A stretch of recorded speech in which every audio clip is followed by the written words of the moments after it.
കേരളത്തിന്റെ മതേതരത്വത്തെ തകർക്കാൻ ശ്രമിക്കുന്ന ഒരു പുത്തനാശയക്കാരനെയും ഒരു ഹുക്കൂമത്ത് ഇലാഹിക്കാരനെയും കേരളത്തിലെ മുസ്ലിം ഉമ്മത്തിന്റെ ഹൃദയത്തിലേക്ക് തീവ്രവാദത്തിന്റെ വർഗീയ വിഷവിത്ത് കടത്തിക്കയറ്റാൻ അനുവദിക്കില്ലെന്ന് പ്രഖ്യാപിച്ചുകൊണ്ട് മാനവികതയുടെ മതേതരത്വത്തിന്റെ കാവലാളായി ശംസുൽ ഉലമയുടെ പിന്മുറക്കാരൻ സയ്യിദുൽ ഉലമ ഈ രാജകീയ വേദിയിലേക്ക് കടന്നു വന്നിരിക്കുകയാണ്.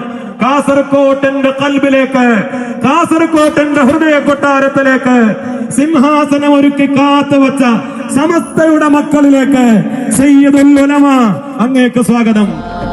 സയ്യിദുൽ ഉലമ നയിക്കും സത്യസമസ്തയിലായിന്ന് ചരിതമതു മാറ്റി എഴുതും സുന്ദര വീതിയിലായിന്ന് ദീനിൻ വിളക്കുമേന്തി നീങ്ങും വിശ്വാസ സമൂഹം.